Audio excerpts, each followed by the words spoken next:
ಪಂಚಮಸಾಲಿ ಮೀಸಲಾತಿ ಹೋರಾಟ ಸಂಬಂಧಪಟ್ಟಂತೆ ಪಂಚಮಸಾಲಿ ಸಮುದಾಯ ಹೋರಾಟ ಮಾಡ್ತಿದ್ದ ಸಂದರ್ಭದಲ್ಲಿ ನಿನ್ನೆ ಹಠಾತ್ತನೆ ಲಾಠಿ ಚಾರ್ಜ್ ಆಗಿರುವಂಥದ್ದು, ಅದು ಹಿಂಸೆಯ ರೂಪಕ್ಕೆ ತಿರುಗಿರುವಂಥದ್ದು. ಇದೇ ಮೊದಲ ಬಾರಿಗೆ ಈ ಹೋರಾಟದಲ್ಲಿ ಲಾಠಿ ಚಾರ್ಜ್ ಆಗಿರುವಂಥದ್ದು ಮತ್ತು ಲಾಠಿ ಚಾರ್ಜ್ ಆದ ಸಂದರ್ಭದಲ್ಲಿ ಹಲವರು ಗಾಯಗೊಂಡಿರುವಂಥದ್ದು. ಈ ಬಗ್ಗೆ ಮಾತಾಡೋಕ್ಕೆ ಜಯಮೃತ್ಯುಂಜಯ ಸ್ವಾಮೀಜಿ ಅವರು ನಮ್ಮ ಜೊತೆ ಇರುವಂಥದ್ದು. ಸ್ವಾಮಿ, ಈಗ ಹೋರಾಟ ಏಕೆ ನಿನ್ನೆ ಆ ರೀತಿ ಒಂದು ಹಿಂಸೆಯ ರೂಪ ತಾಳ್ತು? ನಿಮಗೆಲ್ಲ ಮಾಧ್ಯಮದವರಿಗೆ ಗೊತ್ತಿರೋ ಸಂಗತಿ ಇದೆ. ಕಳೆದ 4 ವರ್ಷಗಳಿಂದ ಏನು ಕೂಡಲ ಸಂಘದಿಂದ ನಾವು ಏನು ಪಾದಯಾತ್ರೆ ಶುರು ಮಾಡಿದ್ವಿ, ಅಲ್ಲಿಂದ ಇಲ್ಲಿವರೆಗೆ 20 ಲಕ್ಷ 10 ಲಕ್ಷ ಪ್ರತಿ ಹಳ್ಳಿ, ಪ್ರತಿ ತಾಲೂಕು, ಜಿಲ್ಲಾ ಮಟ್ಟದಲ್ಲಿ ಹೋರಾಟ ಮಾಡಿದ ಸಹ ಎಲ್ಲಿ ಲಾಠಿ ಚಾರ್ಜ್ ಆಗಿರಲಿಲ್ಲ, ಒಂದು ಕೇಸ್ ಆಗಿರಲಿಲ್ಲ, ಎಲ್ಲಿ ಅಶಾಂತಿ ಆಗಿರಲಿಲ್ಲ. ಆದರೆ ಬೆಳಗಾವಿ ಸುವರ್ಣ ವಿಧಾನಸೌಧಕ್ಕೆ ಮುತ್ತಿಗೆ ಹಾಕ್ತೀವಿ, ಸರ್ಕಾರ ನಿರ್ಲಕ್ಷ್ಯ ಖಂಡಿಸಿ ಅಂತೇಳಿ ಯಾವಾಗ ಜನರನ್ನು ಸಂಘಟನೆ ಮಾಡಿ ಶುರು ಮಾಡಿದ್ವಿ, ಅವತ್ತಿಂದ ಇವತ್ತಿನವರೆಗೂ ಕರ್ನಾಟಕ ಸರ್ಕಾರದ ಮಾನ್ಯ ಮುಖ್ಯಮಂತ್ರಿಗಳು ಪೊಲೀಸ್ ಇಲಾಖೆ ಮೂಲಕ ಪ್ರತಿಯೊಬ್ಬ ಪಂಚಮಸಾಲಿ ಪದಾಧಿಕಾರಿಗಳನ್ನು ಟಾರ್ಗೆಟ್ ಮಾಡಿ ಎದುರಿಸುವಂಥದ್ದು, ನಿಮ್ಮ ಮೇಲೆ ಕೇಸ್ ಹಾಕ್ತೀವಿ ನೀವು ಬಂದ್ರಿ ಅಂತೇಳಿ ಪೊಲೀಸ್ ಇಷ್ಟು ದೌರ್ಜನ್ಯ ಮಾಡಿದ್ರು. ನಮ್ಮ ಜನ ಆ ದೌರ್ಜನ್ಯಕ್ಕೆ ಎದುರಿಲ್ಲ, ನಾ ಧೈರ್ಯ ತುಂಬಿದೆ. ಅವರು ಸಹಜ ಮಾಡ್ತಾರಪ್ಪ, ತಲೆ ಕೆಡಿಸ್ಕೊಬೇಡ್ರಿ, ಬರ್ರಿ ಬೆಳಗಾವಿಗೆ ಅಂತೇಳಿ. ಇದನ್ನು ಅರ್ಥ ಮಾಡಿಕೊಂಡು ಟ್ಯಾಕ್ಟ್ರಿಯಲ್ಲಿ ಬಂದ್ ಮಾಡ್ತೀವಿ ಅಂತಂದರು. ಅದಕ್ಕೂ ನಾವು ಧೃತಿಗಳಿಲ್ಲ, ತಲೆ ಕೆಡಿಸ್ಕೊಬೇಡ್ರಿ, ವಾಹನಗಳು ಮಾಡ್ಕೊಂಬರ್ರಿ ಅಂತೇಳಿ. ವಾಹನಗಳ ನಿರ್ಬಂಧ ಮಾಡ್ತೀವಿ ಅಂತೇಳಿ ಈ ಜನಾಂಗವನ್ನು ಟಾರ್ಗೆಟ್ ಮಾಡಿಕೊಂಡು ಆದೇಶ ಹೊರಡಿಸಿ ಜಿಲ್ಲಾಧಿಕಾರಿ ಮೂಲಕ. ಅದು ನಮ್ಮ ಜನ, ನೀವು ವಾಹನ ಬರ್ಬಂದು ಮಾಡ್ಬೋದು, ನಡ್ಕೊತ ಬರ್ತೀವಿ ಅಂತೇಳಿ ಬಂದರು.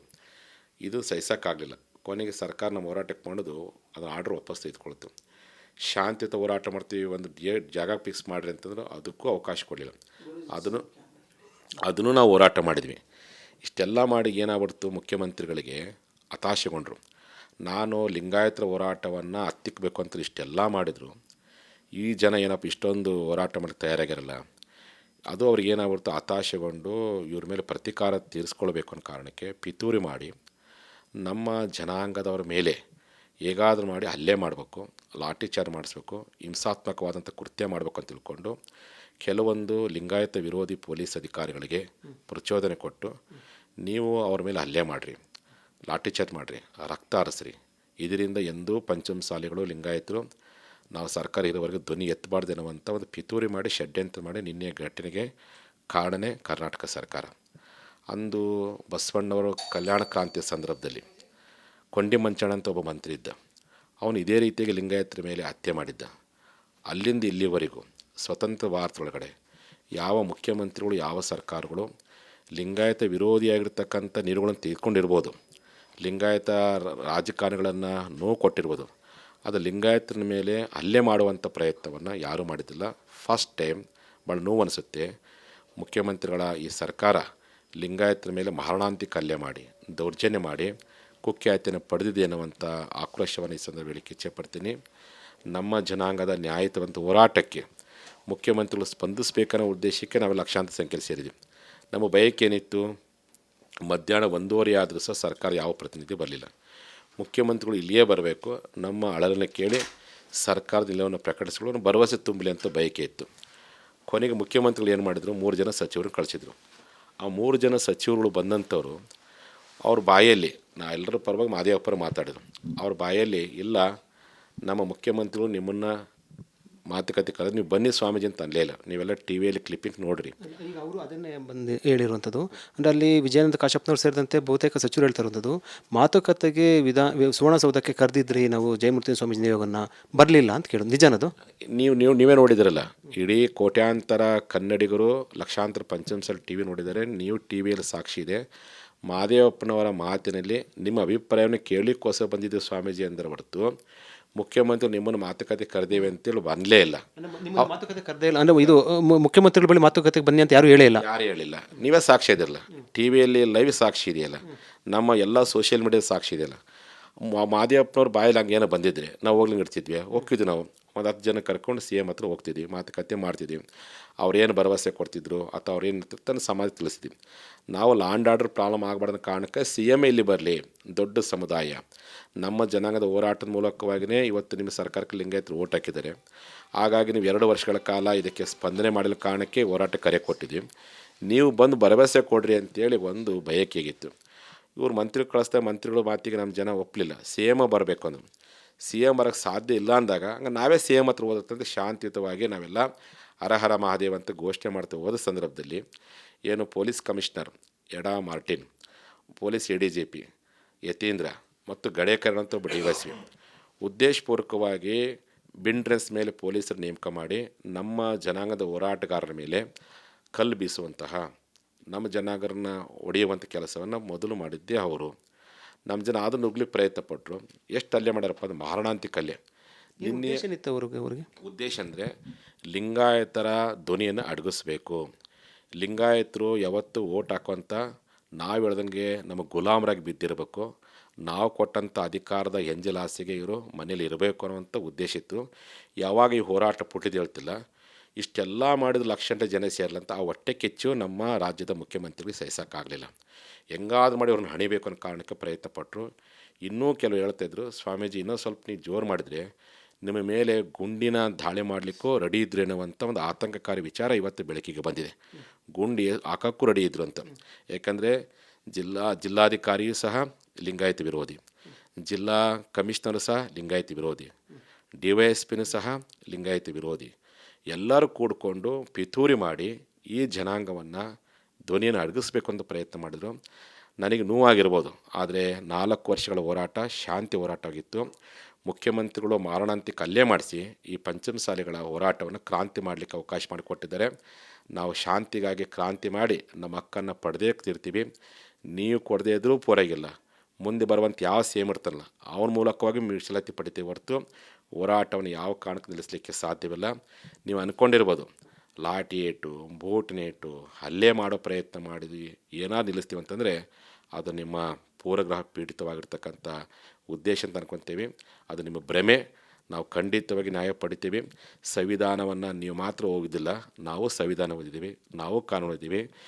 ನಾನು ನಾಡಿನ ಜನರಿಗೆ ಹೇಳಕ್ಕೆ ಇಚ್ಛೆ ಪಡ್ತೀನಿ, ನಿಮ್ಮ ಮೇಲೆ ಎಲ್ಲೆಲ್ಲಿ ದೌರ್ಜನ್ಯ ಆಗಿದೆ, ಎಲ್ಲೆಲ್ಲಿ ನಿಮ್ಮ ಬೆನ್ನುಗಳ ಮೇಲೆ ಲಾಠಿ ಏಟು ಬಿದ್ದಿದೆ, ನಿಮ್ಮ ತಲೆಗೇನು ಹೊಡೆದಿದ್ದಲ್ಲ, ನೀವೆಲ್ಲರೂ ವಾಲಂಟ್ರಿಯಾಗಿ ಕೂಡಲೇ MLS ರಿಪೋರ್ಟ್ ತೆಗೆದುಕೊಳ್ರಿ, ಮೆಡಿಕಲ್ ಲೀಗಲ್ ರಿಪೋರ್ಟ್ ಪಡ್ಕೊಂಡು ನೀವೆಲ್ಲರೂ ಸ್ವಯಂ ಸ್ಫೂರ್ತಿಯಿಂದ ಕೇಸ್ ಹಾಕ್ರಿ ಪೊಲೀಸ್ ಇಲಾಖೆ ಮೇಲೆ. ಮುಖ್ಯವಾಗಿ ಯಾರ್ಯಾರ ಮೇಲಪ್ಪ ಅಂತಂದರೆ police city commissioner Eda Martin, police ADGP Yatindra ಮತ್ತು DYSP ಗಡೇಕರ್, ಇವ್ರ ಮೂವರ ಮೇಲೆ ನೀವೆಲ್ಲ ಕೇಸ್ ಹಾಕ್ರಿ. ಮತ್ತು ಕೂಡಲೇ ನಮ್ಮ ಗೃಹ ಮಂತ್ರಿಗಳು ರಾಜೀನಾಮೆ ಕೊಡಬೇಕು, ನೈತಿಕ ಹೊಣೆ ಹೊತ್ತು ರಾಜೀನಾಮೆಯನ್ನು ಕೊಡಬೇಕು ಅಂತ ನಾನು ಅವ್ರಿಗೆ ಹೇಳಕ್ಕೆ ಇಚ್ಛೆ ಪಡ್ತೀನಿ. ನಮ್ಮ ಜನಾಂಗದ ಶಾಸಕರುಗಳು ಏನು ನಿನ್ನೆ ಆ ವೇದಿಕೆ ಬಂದಿಲ್ಲ, ನಿಮಗೆ ನಾಚಿಕೆ ಮಾನ ಮರ್ಯಾದೆ ಇದ್ದಿದ್ದೇ ಆದರೆ ನೀವು ಅಧಿವೇಶನದಲ್ಲಿ ಮಾತಾಡೋ ಪ್ರಯತ್ನ ಮಾಡಬೇಕು. ಅಧಿವೇಶನದಲ್ಲಿ ಮಾತಾಡದೆ ಹೋದರೆ ನಮ್ಮ ಜನ ಚುನಾವಣೆಯಲ್ಲಿ ನಿಮಗೆ ತಕ್ಕ ಪಾಠವನ್ನು ಕಲಿಸುವಂಥ ಪ್ರಯತ್ನ ಮಾಡ್ತೀರಿ ಅನ್ನುವಂಥ ಎಚ್ಚರಿಕೆ ಮಾತ್ರ ಹೇಳಕ್ಕೆ ಇಚ್ಛೆ ಪಡ್ತೀನಿ. ನಮ್ಮ ಶಾಂತಿಯುತ ಹೋರಾಟವನ್ನು ನೀವೇ ಕೆಣಕಿದ್ದೀರಿ ಕ್ರಾಂತಿ ಮಾಡಲಿಕ್ಕೆ, ನಮಗೆ ನೋವಾಗಿರ್ಬೋದು, ಆದರೆ ನಮ್ಮ ಜನ ರಕ್ತ ಚೆಲ್ಲಿದಾರಲ್ಲ, ಆ ರಕ್ತಕ್ಕೆ ಸರಿಯಾಗಿರ್ತಕ್ಕಂಥ ಉತ್ತರವನ್ನು ಸಂಘಟನೆ ಮೂಲಕವಾಗಿ ಹಳ್ಳಿಗೂ ಸಂಘಟನೆ ಮೂಲಕವಾಗಿ ಉತ್ತರ ಕೊಡ್ತೀವಿ. ನಮ್ಮ ಜನ ಏನು ರಕ್ತ ಚೆಲ್ಲಿದಾರೆ ಆ ರಕ್ತಕ್ಕೆ ಖಂಡಿತವಾಗಿ 2A ಮೀಸಲಾತಿಯನ್ನು ಪಡ್ಕೊಂಡು ಬೆಲೆ ತರುವಂಥ ಕೆಲಸವನ್ನು ಪಂಚಮಸಾಲಿಗಳು ನಾವು ಮಾಡ್ತೀವಿ ಅನ್ನುವಂಥ ಮಾತನ್ನು ಹೇಳಕ್ಕೆ ಇಚ್ಛೆ ಪಡ್ತೀನಿ. ಹಾಗಾಗಿ ಇದು ಒಂದು ರೀತಿ ಮಾನವ ಹಕ್ಕುಗಳ ಉಲ್ಲಂಘನೆ. ನಾನು ಇಡೀ ದೇಶಾದ್ಯಂತ ಇದೊಂದು ಸುದ್ದಿ ಪ್ರಚಾರಗೊಂಡಿದೆ. ನಾನೀಗಾಗಲೇ ನಮ್ಮ ಜನರ ಜೊತೆ ಮಾತಾಡ್ತೇನೆ, ಎಲ್ಲರ ಜೊತೆ ಚರ್ಚೆ ಮಾಡಿಕೊಂಡು ಈ ಮಾನವ ಹಕ್ಕುಗಳ ಉಲ್ಲಂಘನೆ ಆಗಿರ್ತಕ್ಕಂಥ ಲಿಂಗಾಯತರ ಮೇಲೆ ಮಾರಣಾಂತಿಕ ಹಲ್ಲೆ ಮಾಡಿರ್ತಕ್ಕಂಥ ಸರ್ಕಾರದ ನೀತಿಯನ್ನು ಹೆಂಗೆ ಖಂಡಿಸಬೇಕು ಅನ್ನೋದನ್ನು ನಾನು ಚರ್ಚೆ ಮಾಡ್ತೀನಿ. 12ನೇ ತಾರೀಕು ನಾಳೆ ದಿವಸ ಅಂದರೆ ಗುರುವಾರ ರಾಜ್ಯಾದ್ಯಂತ ಎಲ್ಲ ಪಂಚಮಸಾಲರು ಹಳ್ಳಿಯಲ್ಲಿ ರಸ್ತೆ ಬಂದ್ ಮಾಡಿರಿ, ತಾಲೂಕು ಹೆದ್ದಾರಿಗಳನ್ನು ಬಂದ್ ಮಾಡಿರಿ, ಜಿಲ್ಲಾ ಹೆದ್ದಾರಿಗಳನ್ನು ಬಂದ್ ಮಾಡಿರಿ, ರಾಜ್ಯದ ಹೆದ್ದಾರಿ ಬಂದ್ ಮಾಡಿರಿ, ರಾಷ್ಟ್ರೀಯ ಹೆದ್ದಾರಿ ಬಂದ್ ಮಾಡಿ ನಿಮ್ಮ ಆಕ್ರೋಶವನ್ನು ವ್ಯಕ್ತಪಡಿಸೋ ಪ್ರಯತ್ನ ಮಾಡಬೇಕು. ಕೂಡಲೇ ಮುಖ್ಯಮಂತ್ರಿಗಳು ಪಂಚಮಸಾಲಿಗಳ ಲಿಂಗಾಯತ ಕ್ಷಮೆ ಕೇಳಬೇಕಂತೇಳಿ ಈ ಮೂಲಕ ನಾನು ಒತ್ತಾಯ ಮಾಡ್ತೀನಿ. ಲಾಠಿ ಚಾರ್ಜಿಂದ ಯಾರಿದ್ರು, ಏನು ಇದರಿಂದ ಏನಾದರೂ ಪಿತೂರಿ ಉದ್ದೇಶ ಏನಾದರೂ ಇತ್ತಂತ ಅನುಮಾನ ಇದೆಯಾ? ಈಗಾಗಲೇ ನಿನ್ನೆಯ ಅದು ನೋಡಿದರೆ ಪಿತೂರಿ ದುರುದ್ದೇಶ. ಅವರು ನವಂಬರ್ 27ನೇ ತಾರೀಕಿಂದ ಹೆದರಿಕೆ ಬೆದರಿಕೆ ಆಗ್ತಾಯಿದ್ರು. ನಾವು ಯಾವುದಕ್ಕೂ ಕೂಗಲಿಲ್ಲ, ಜಗ್ಲಿಲ್ಲ, ಬಗ್ಲಿಲ್ಲ. ಅದಕ್ಕೆ ಅವ್ರು ಏನು ಮಾಡಿದರು, ಇಷ್ಟೆಲ್ಲ ಮಾಡಿದ್ರು ಬಗ್ಲಿಲ್ಲ ಅಂದಮೇಲೆ ಜನ ಸೇರಿಬಿಟ್ರಲ್ಲ, ಜನ ಸೇರಿದ್ದು ಹೊಟ್ಟೆ ಕಿಚ್ಚು ಸಹಿಸಲಾರ್ದೇ, ಲಿಂಗಾಯತರು ಒಗ್ಗಟ್ಟನ್ನು ಸಹಿಸಲಾರ್ದೇ, ಪಂಚಮಸಾಲಿಗಳ ರಣೋತ್ಸಾಹವನ್ನು ಸಹಿಸಲಾರ್ದೇ ಏನು ಲಾಠಿ ಚಾರ್ಜ್ ಮಾಡುವಂಥ ಈನ ಕೃತ್ಯಕ್ಕೆ ಇವತ್ತು ಒಳಗಾದರು. ನಿನ್ನೆ ನಮ್ಮನ್ನೆಲ್ಲ ಕರ್ಕೊಂಡೋಗಿ APMC ಭವನದಲ್ಲಿ ನೋಡಿದಾಗ ಪೆಂಡಲ್ ಹಾಕಿದ್ರು. ಅಂದರೆ ಪ್ಲ್ಯಾಂಡೇ ಮಾಡ್ಯಾರ ಅಂತ ಅನ್ನಿಸ್ತು. ಪೆಂಡಲ್ ಹಾಕಿ ಇದರಿಂದ ನಿಮ್ಗೆ ಗೊತ್ತಿರ್ಬೋದು, ಯಾರಾದ್ರೂ ನಿಮಗೆ ಗೊತ್ತೈತಿ. ಬಹುತೇಕ ನಾವು SP ಮೇಲೆ DC ಮೇಲೆ ಒಬ್ಬ ಸಾಮಾನ್ಯ ಪೊಲೀಸ್ ವ್ಯಕ್ತಿ ಲಾಠಿ ಕೈ ಕೆತ್ಕೋಬೇಕಪ್ಪ ಅಂದರೆ SP ಹೇಳಬೇಕಾಗತ್ತೆ. SP ಏನಾದ್ರು ಲಾಠಿ ಕೈ ಕೆತ್ಕಪ್ಪ ಅಂದರೆ ADGP ಹೇಳಬೇಕತ್ತೆ. ADGP ಮಾಡೋಕಪ್ಪ ಅಂದ್ರೆ ಸೇಮ್ ಹೇಳಬೇಕು. ಹಂಗೆ ನೇರವಾಗಿ ಮುಖ್ಯಮಂತ್ರಿಗಳೇ ಮುಖ್ಯಮಂತ್ರಿಗಳು ಇದಕ್ಕೆ ಮೂಲ ಕಾರಣ ಅಂತ. ಮುಖ್ಯಮಂತ್ರಿಗಳ ಲಿಂಗಾಯತ ವಿರೋಧಿ ನಿಲುವು ಈ ಮೂಲಕ ಅನಾವರಣಗೊಂಡಿದೆ. ಅವ್ರು ಲಿಂಗಾಯತ ವಿರೋಧಿ ಅಂತಲೇ ಜನ ಅಂತಿದ್ರು, ನಾವು ನಂಬಿದ್ದಿಲ್ಲ. ಅವರು ಬಸವಣ್ಣನ ಫೋಟೋ ಹಾಕಿದ್ದ ನೋಡಿದಾಗ ನಮ್ಮ ಪರವಾಗಿ ಅದನ್ನು ತಿಳ್ಕೊಂಡಿದ್ವಿ. ಬಸವಣ್ಣವ್ರ ಸಾಂಸ್ಕೃತಿಕ ನಾಯಕ ಅಂತಂದಾಗ ನಮ್ಮ ಪರವಾಗಿ ಅದನ್ನು ತಿಳ್ಕೊಂಡಿದ್ವಿ. ನಾವೇ ಎಷ್ಟೋ ಸಂದರ್ಭದಲ್ಲಿ ಆಧುನಿಕ ಬಸವಣ್ಣ ಅಂತೇಳಿ ಗೌರವಿಸ್ತಿದ್ವಿ. ಆದರೆ ನಿನ್ನೆಯ ಲಿಂಗಾಯತರ ಮೇಲೆ ಮಾರಣಾಂತಿಕ ಹಲ್ಲೆ ಮಾಡಿದ್ದು ನೋಡಿದ್ರೆ ಅವ್ರು ಲಿಂಗಾಯತ ವಿರೋಧಿ ಅನ್ನುವಂಥದ್ದು ಈ ಮೂಲಕ ಸಾಬೀತುಗೊಂಡಿದೆ. ಲಿಂಗಾಯತರು ಯಾವ ಜಾತಿ ಜನಾಂಗದ ಮೇಲೆ, ನಮ್ಮ ಜನಾಂಗದವರು 8 ಜನ ಲಿಂಗಾಯತ ಮುಖ್ಯಮಂತ್ರಿ ಆದರೆ ಇವತ್ತಿನವರೆಗೂ ಯಾರ ಮೇಲೆ ಹಲ್ಲೆ ಮಾಡೋ ಪ್ರಯತ್ನ ಮಾಡಲಿಲ್ಲ. ಆದರೆ ಈ ಇವರು ಯಾವಾಗ ಮುಖ್ಯಮಂತ್ರಿ ಆಗಿದ್ದಾರೆ, ಇದು ಫಸ್ಟ್ ಟೈಮ್. ಬಹುತೇಕ ದೇವರಾಜ ಅರಸು ಅವರು ಅಥವಾ ಹಿಂದೆ ಎಸ್ ಎಂ ಕೃಷ್ಣ ಇದ್ದಾಗಿರ್ಬೋದು, ಕುಮಾರಸ್ವಾಮಿ ಇರ್ಬೋದು, ವೀರಪ್ಪ ಮೊಯ್ಲಿ ಅಂತವರಾಗಿರ್ಬೋದು, ಅನೇಕರು ಲಿಂಗಾಯತೇತರ ಮುಖ್ಯಮಂತ್ರಿ ಆದರೂ ಲಿಂಗಾಯತರ ಮೇಲೆ ದೌರ್ಜನ್ಯ ಮಾಡೋ ಪ್ರಯತ್ನ ಮಾಡಲಿಲ್ಲ. ನೋಡಿ, ಜಗದೀಶ್ ಶೆಟ್ಟರ್ ಮುಖ್ಯಮಂತ್ರಿ ಆದರೂ ನಾವು ಹೋರಾಟ ಮಾಡಿದ್ವಿ, ಅವರೆಲ್ಲಿ ನಮ್ಮ ಮೇಲೆ ದೌರ್ಜನ್ಯ ಮಾಡಲಿಲ್ಲ. ಅದಾದ ನಂತರ ಯಡಿಯೂರಪ್ಪನವ್ರು ಇದ್ದಾಗ, ಅದು ಕೋವಿಡ್ ಇದ್ದಂಥ ಸಂದರ್ಭದಲ್ಲಿ ನಾವೆಲ್ಲ ಹೋರಾಟ ಮಾಡಿದಾಗ ನನ್ನ ಮೇಲೆ ಕೇಸ್ ಹಾಕಲಿಲ್ಲ. 10 ಲಕ್ಷ ಮಂದಿ ಬೆಂಗಳೂರು ಮಾಡಿದ್ರೆ ಯಡಿಯೂರಪ್ಪ ನಮ್ಮ ಮೇಲೆ ದೌರ್ಜನ್ಯ ಮಾಡಲಿಲ್ಲ. ಬೊಮ್ಮೆಯವ್ರ ಮೇಲೆ ಮನೆ ಮುಂದೆ ಸತ್ಯಾಗ್ರಹ ಮಾಡಿದ್ವಿ, ಅವ್ರ ಮನೆಯೇ ಮುತ್ತಿಗೆ ಹಾಕಿದ್ರು, ನಮ್ಮ ಮೇಲೆ ಕೇಸ್ ಮಾಡಲಿಲ್ಲ. ಅವ್ರು ಯಾರೋ ಮಾಡದಿರ್ತಕ್ಕಂತಹ ಅಮಾನವೀಯ ಕೃತ್ಯವನ್ನು ಈ ಸರ್ಕಾರ ಮಾಡಿದೆ ಅಂತಂದರೆ, ಕರ್ನಾಟಕದ ವಿಧಾನಸೌಧ ಇತಿಹಾಸದಲ್ಲಿ ಲಿಂಗಾಯತರ ಮೇಲೆ ಮಾರಣಾಂತಿಕ ಹಲ್ಲೆ ಮಾಡಿದ ಮೊದಲ ಸರ್ಕಾರ ಇದು. ಆವತ್ತು ಕೊಂಡಿ ಮಂಚಣ್ಣ 12ನೇ ಶತಮಾನದಲ್ಲಿ ಲಿಂಗಾಯತರ ಮೇಲೆ ದೌರ್ಜನ್ಯ ಮಾಡಿದ್ದ. ಇವತ್ತು ಕೊಂಡಿ ಮಂಚಣ್ಣ ರೂಪದಲ್ಲಿರ್ತಕ್ಕಂಥ ಈ ಸರ್ಕಾರ ನಮ್ಮ ಜನಾಂಗದ ಮೇಲೆ ಮಾರಣಾಂತಿಕ ಹಲ್ಲೆ ಮಾಡಿದೆ. ನಮಗೆ ನೋವಾಗಿರ್ಬೋದು, ನೂರಾರು ಜನರಿಗೆ ಕೈಕಾಲು ಮುರಿದಿರ್ಬೋದು, ಸಾವಿರಾರು ಜನರಿಗೆ ಗಾಯಗಳಾಗಿರ್ಬೋದು, ಲಕ್ಷಾಂತರ ಜನಕ್ಕೆ ಕಣ್ಣೀರು ಹಾಕಿರ್ಬೋದು. ಆದರೆ ಈ ಹೋರಾಟದಿಂದ ಸರಿಯೋ ಪ್ರಶ್ನೆ ಇಲ್ಲ. ಪ್ರಾಣವನ್ನಾದರೂ ಕೊಟ್ಟೆವು, ನಮ್ಮ ಹೋರಾಟವನ್ನು ಬಿಡೇವೆ ಎನ್ನುವಂಥ ಧ್ಯೇಯ ವ್ಯಾಖ್ಯದೊಂದಿಗೆ ಹೋರಾಟವನ್ನು ಮುಂದುವರಿಸ್ತೀವಿ. ಆಗಲೇ ಒಂದು ಮಾತನ್ನು ಹೇಳ್ತಾ ಇದ್ದಾರೆ, ಅಂದರೆ ಲಾಠಿ ಚಾರ್ಜ್ ಆಯಿತು, ಇಲ್ಲೊಂದು ಕಡೆ ಒಂದು ಗುಂಡಿನ ದಾಳಿ ಆಗುವಂಥ ಒಂದು ಅನುಮಾನ ವ್ಯಕ್ತಪಡಿಸಿ, ಆ ರೀತಿ ಇತ್ತು ಅಂತ ಏನಾದ್ರು ಅನುಮಾನ ಇದೆ? ಯಾರು ಹೇಳಿದ್ರೆ? ಇಲ್ಲ, ನಮ್ಮ ಹಿರಿಯರು ಹೇಳ್ತಾ ಇದ್ರು, ಸ್ವಾಮೀಜಿ ಅವರು ಆ್ಯಕ್ಚುಲಿ ಗೋಲಿಬಾರ್ ಮಾಡೋಕ್ಕೂ ರೆಡಿಯಾಗಿದ್ದರು ಅಂತ. ಒಟ್ಟಾರೆ ಅವ್ರ ಉದ್ದೇಶ ಏನು, ಲಿಂಗಾಯತ ಅಧಿಕಾರಿಗಳನ್ನು ಟಾರ್ಗೆಟ್ ಮಾಡಿದರು. ಅದು ಹೆಂಗೋ ಅಧಿಕಾರಿಗಳು ಟ್ರಾನ್ಸ್ಫರ್ ಆಗ್ಬೋದು, ಅದು ಸಹಿಸ್ಕೊಂಡಿದ್ವಿ. ಲಿಂಗಾಯತ ಸಚಿವರುಗಳಿಗೆ ಖಾತೆ ಕೊಡದಿದ್ದು ನಮ್ಮ ಜನ ಸಹಿಸ್ಕೊಂಡಿದ್ರು. ಲಿಂಗಾಯತ ಶಾಸಕರುಗಳಿಗೆ ಅರೇಂಜ್ಮೆಂಟ್ ಮಾಡಿದರು, ಅದು ಸಹಿಸ್ಕೊಂಡು, ಅದು ರಾಜಕೀಯ. ಈ ಈ ಹೋರಾಟ ಇದೆಯಲ್ಲ, ಈ ಹೋರಾಟ ಎಲ್ಲೇ ಒಂದು ಕಡೆ ಲಿಂಗಾಯತರ ಅಸ್ಮಿತೆ ಹೋರಾಟ ಆಗಿತ್ತು, ಸ್ವಾಭಿಮಾನದ ಹೋರಾಟ. ಇದನ್ನು ಹೆಂಗಾರ ಮಾಡಿ ಹತ್ತಿಕ್ಕೆ ಬಂದು 2 ವರ್ಷಗಳು ಪ್ರಯತ್ನ ಪಟ್ಟಿದ್ರು ಅವರು, ರೆಸ್ಪಾನ್ಸ್ ಮಾಡಂಗೆ. ವಕೀಲರ ಮೂಲಕ ಹೋರಾಟ ಮಾಡೋಕೆ ಮಾತುಕತೆ ಕರೆದು ರೆಸ್ಪಾನ್ಸ್ ಮಾಡಲ್ಲ, ಹೆಂಗೋ ಸಹಿಸ್ಕೊಂಡಿದ್ದು. ಆದರೆ ಈ ರೀತಿಯಾಗಿರ್ತಕ್ಕಂಥ ಪಿತೂರಿ ಇದೆಯಲ್ಲ, ಒಡೆದಾಳುವಂಥ ನೀತಿ, ನಮ್ಮ ಶಾಸಕರುಗಳಿಗೆ ಅಧಿಕಾರದ ಹಣದ ಆಮಿಷ ತೋರಿಸಿ ಮಾಡುವಂಥದ್ದು, ಮತ್ತು ಇಷ್ಟೆಲ್ಲ ಮಾಡಿದ್ರು ಸಹಿಸ್ಕೊಳ್ತಿದ್ವಿ. ಅದು ಎಲ್ಲ ಸರ್ಕಾರಗಳು ಮಾಡ್ತಾರೆ ಬಿಡಪ್ಪ ಅಂಥೇಳಿ.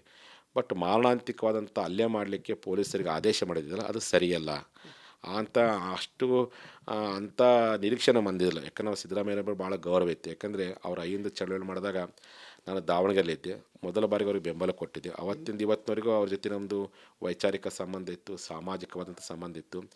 ಆದರೆ ಈ ಮಾರಣಾಂತಿಕವಾದಂಥ ಲಾಠಿ ಚಾರ್ಜ್ ಮಾಡಲಿಕ್ಕೆ, ರಕ್ತವನ್ನು ಹರಿಸುವಂಥ ಪ್ರಚೋದನೆ ಕೊಡೋಷ್ಟು ಮಟ್ಟಿಗೆ ಮುಖ್ಯಮಂತ್ರಿ ಹೋಗಲ್ಲ ಅಂತ ಅಂದ್ಕೊಂಡಿದ್ದೆ.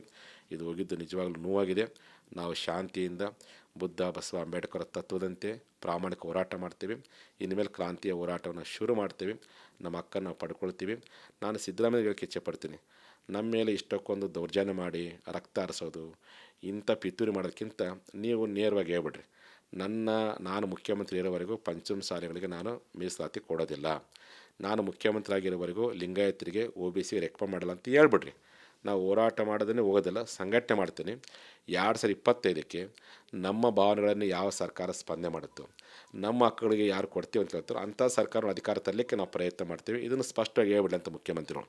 ಈ ರೀತಿ ಪಿತೂರಿ ಮಾಡುವಂಥದ್ದು, ಅಮಾಯಕರ ಮೇಲೆ ದೌರ್ಜನ್ಯ ಮಾಡುವಂಥದ್ದು, ಹೆಣ್ಣು ಮಕ್ಕಳ ಮೇಲೆ ದೌರ್ಜನ್ಯ ಮಾಡುವಂಥದ್ದು, ವಕೀಲರ ಕೋರ್ಟನ್ನು ಹರಿದು ಹಾಕಿ ಹಲ್ಲೆ ಮಾಡುವಂಥದ್ದಿದೆಯಲ್ಲ, ಬಹುತೇಕ ಯಾರೂ ಮಾಡಿಲ್ಲ. ಇದು ಇಡೀ ದೇಶದಲ್ಲಿ ಒಂದು ಜನಾಂಗದ ಮೇಲೆ ಒಂದು ಸರ್ಕಾರ ಮಾಡತಕ್ಕಂಥ ಮೊದಲ ಹಲ್ಲೆ ಅಂತ ನಾನು ಹೇಳಕ್ಕೆ ಇಚ್ಛೆಪಡ್ತೀನಿ.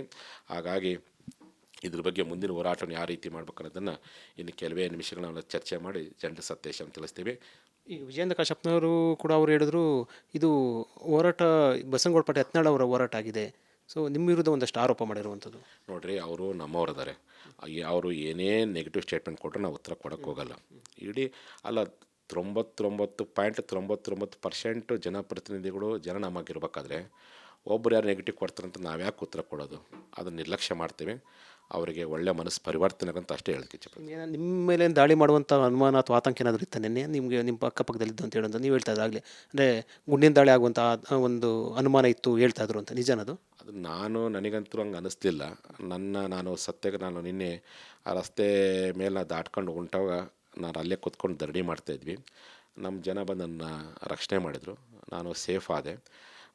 ನನ್ನ ಮೇಲೆ ಕೈ ಮುಟ್ಟುವಂಥ ಅಧಿಕಾರ ಇವ್ರಿಗಿಲ್ಲ. ದೇವರು ನನ್ನ ಕೈ ಮುಟ್ಟು ಕೊಡ್ತು. ಇವರೇನಾದರೂ ನನ್ನ ಮುಟ್ಟೋ ಪ್ರಯತ್ನ ಮಾಡಿದ್ರೆ ಬಹುತೇಕ ಇವರು ಸುಟ್ಟು ಭಸ್ಮ ಆಗ್ತಾರೆ. ಅಂಥ ಕೆಲಸಕ್ಕೆ ಕೈ ಹಾಕುವಂಥ ಪ್ರಯತ್ನ ಮಾಡಲ್ಲ ಅಂತ ಅಂದ್ಕೊಂಡಿದ್ದು. ಬಟ್ ಇವರೆಲ್ಲ ಜನ ಹೇಳೋದೇನಪ್ಪ ಅಂದರೆ, ಇಲ್ಲ ಬದಲು ಲಾಠಿ ಚಾರ್ಜ್ ಪ್ರಯತ್ನ ಮಾಡಿದ್ದು ನಾವು ನಿಮ್ಮನ್ನೆಲ್ಲ ಉಳಿಸಿದ್ವಿ ಅನ್ನೋದು ಮಾತು ಹೇಳಿದ್ರು. ಹಾಗಾಗಿ ಅಂಥ ದುಷ್ಕೃತ್ಯ ಮಾಡಲಿಕ್ಕೆ ಬಹುತೇಕ ಇವರು ಹೆಸರಲ್ಲ ಅಂತ ನನಗೆ ಅನಿಸುತ್ತೆ. ನಿಮ್ಮ ಮೇಲೆ ಕೂಡ ಅಲ್ಲೇ ಮಾಡೋಕ್ಕೆ ವಯಸ್ಸಲ್ಲ ಅಂತ ನೀವು ಹೇಳ್ತಾ ಇರುವಂಥದ್ದು. ಅಂತ ಬಹುತೇಕ ಅಂಥ ಕೆಳಮಟ್ಟಕ್ಕೆ ಇಳಿಬೋದು ಅಂತ ಅಂದ್ಕೊಂಡಿದ್ದೀನಿ. ಈಗ ಜನರ ಮೇಲೇ ಮಾಡ್ಯಾರೆ, ವಕೀಲರ ಮೇಲೆ ಮಾಡ್ಯಾರೆ, ಹೆಣ್ಮಕ್ಳ ಮೇಲೆ ಇವ್ರು ಮಾಡ್ಯಾರಪ್ಪ ಅಂದರೆ ನಾಳೆ ಗುರುಗಳು ಇವರೇನು ಇಡೀ ಕರ್ನಾಟಕದಲ್ಲಿ ನಾನೊಬ್ಬನೇ ಇಲ್ಲಿ ಹೋರಾಟ ಮಾಡೋ ಸ್ವಾಮಿಗಳು, ಲಿಂಗಾಯತ ಪರವಾಗಿ ಮಾತಾಡೋಂಥನು. ಇವ್ರನ್ನ ಹೆಂಗಾದ್ರೂ ಮಾಡಿ ಇವ್ರನ್ನ ತಡೆಗಡುವಂಥ ಪ್ರಯತ್ನ ಮಾಡಿದ್ರೆ ಆಶ್ಚರ್ಯ ಪಡಬೇಕಾಗಿಲ್ಲ. ನಾನು ಎಲ್ಲದಕ್ಕೂ ರೆಡಿಯಾಗಿದ್ದೀನಿ, ಸತ್ಯದ ಪರವಾಗಿದ್ದೀನಿ. ಯಾವ ರೀತಿ ಮಾಡ್ತಾರೆ ನಿಮ್ಮ ಏನಾದರೂ? ಈಗಾಗಲೇ ಇಷ್ಟ ಅಲ್ಲ ಇದು ಮಾಡಿದಿಲ್ಲ, ಈಗ ಅಲ್ಲೇ ಮಾಡಿ ಅಂದರೆ ಹಿಂಗಾರ ಮಾಡಿದ್ರು ಸೋಲಾಡ್ತಂತೆ. ನೀವು ಬೇಕಾದ ಮಾಡಿದ್ರೆ ನಮ್ಮ ಹೋರಾಟ ನಿಲ್ಲಿಸಲ್ಲ. ನಿಮ್ಗೆ ಒತ್ತಾಯ ಮಾಡ್ತೀವಿ, ನೀವು ಕೊಡದೆ ಹೋದರೆ ಮುಂದೆ ಯಾವ ಸರ್ಕಾರ ಮಾತು ಕೇಳ್ತೇವೆ. ನಿರಂತರ ಹೋರಾಟ, ನಮ್ಮ ಹೋರಾಟದ ಧ್ವನಿಯನ್ನು ಅಡಗಿಸ್ಲಿಕ್ಕೆ ಯಾರ ಕೈಲೂ ಸಾಧ್ಯ ಇಲ್ಲ. ಇದು ಅಂಬೇಡ್ಕರ್ ಕೊಟ್ಟಂಥ ಧ್ವನಿ, ಬಸವಣ್ಣ ಕೊಟ್ಟಂಥ ಧ್ವನಿ, ಚೆನ್ನಮ್ಮ ಕೊಟ್ಟಂಥ ಧ್ವನಿ. ಇದನ್ನು ಪ್ರಾಮಾಣಿಕ ಹೋರಾಟ ಮಾಡ್ತೀವಿ. ಇದು ಜಯ ಮೃತ್ಯುಂಜಯ ಸ್ವಾಮೀಜಿಯವರು ಹೇಳಿಕೆ. ಅವ್ರು ಹೇಳ್ತಾ ಇರುವಂಥದ್ದು ನಿನ್ನೆ ಆ ಶಾಂತಿಯಿಂದ ಹೋರಾಟ ಆಗ್ತಾಯಿತ್ತು, ಆದರೆ ಇನ್ನು ಮುಂದೆ ಕ್ರಾಂತಿ ಹೋರಾಟ ಆಗುತ್ತೆ. ಜೊತೆಗೆ ಗೋಲಿಬಾರ್ ಮಾಡುವಂಥ ಕೂಡ ಒಂದಷ್ಟು ಸಂಚು ನಡೆದಿತ್ತು ಅಂತ ಸುತ್ತಮುತ್ತಲು ಕೂಡ ಹೇಳ್ತಾ ಇದ್ರಂಥ ಒಂದು ಅನುಮಾನವನ್ನು ವ್ಯಕ್ತಪಡಿಸಿರುವಂಥದ್ದು. ಕ್ಯಾಮ್ರಾ ಪರ್ಸನ್ ಮಾಂತೇಶ್ ಜೊತೆ ವಿಜಯ ಜನ, ರಿಪಬ್ಲಿಕ್ ಟಿವಿ, ಬೆಳಗಾವಿ.